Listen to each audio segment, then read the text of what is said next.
There are some directors who get called masters.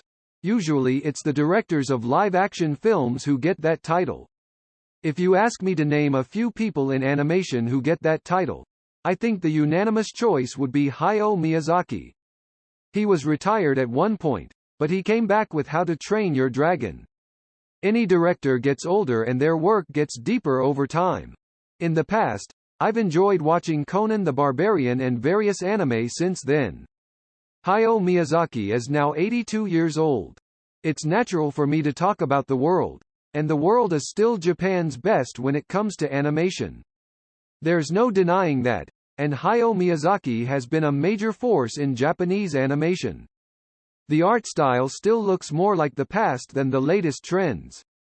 It's kind of interesting that the main characters still look the same, and the main characters are still mostly teenagers. Mahito, the main character, is also a teenager this time. The movie is set in the year 1939. It was a time when Japan was in the midst of a full-scale war and had a lot of momentum. And then in 41, the attack on Pearl Harbor brought the U.S. into World War II and led to defeat. The Japanese nation was fighting a war, but the people were not living well.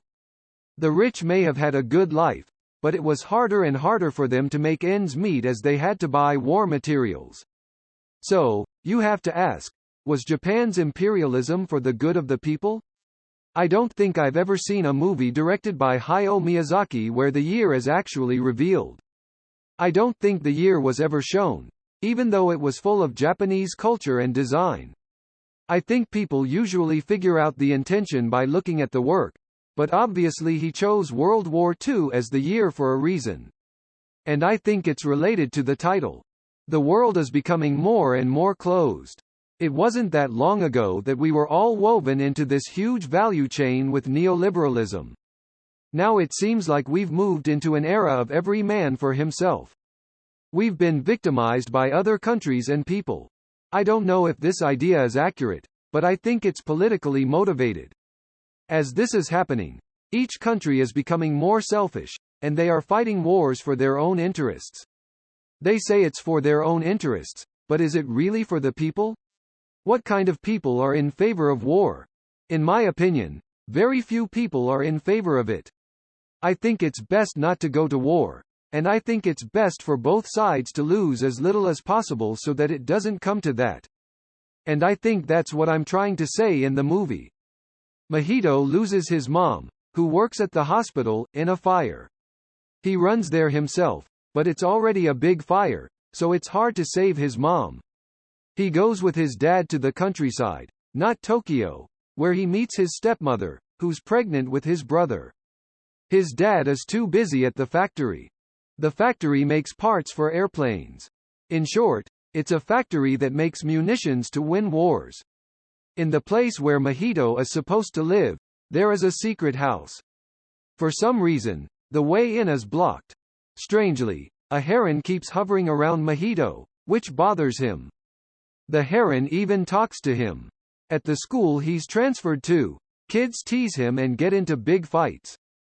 Mahito is never a normal kid on the way home. He hits himself in the head with a rock. He doesn't say who did it, but his dad rushes to the school to find out.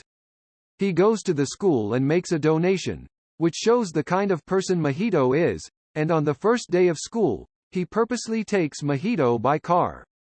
Maybe he's trying to instill in him the idea that I'm different from you, not a life with other people, and maybe that's why he acts the way he does. The next day, his stepmother goes to the secret house.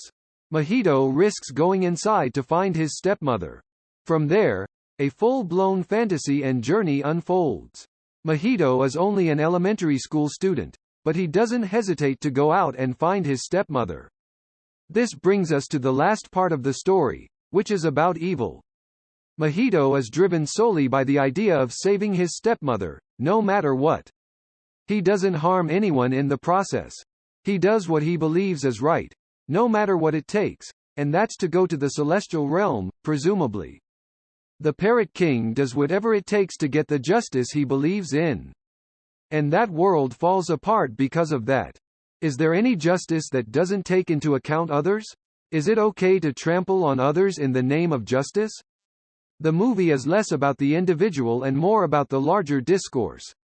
The thoughts of an individual become a discourse, and when it is practiced, it sets the direction of society and runs with it. Someone may intentionally distort it, but the will and intention of each individual sustain society. How do we live in this world without them? This is the question Hayao Miyazaki asks in a world that is becoming more chaotic.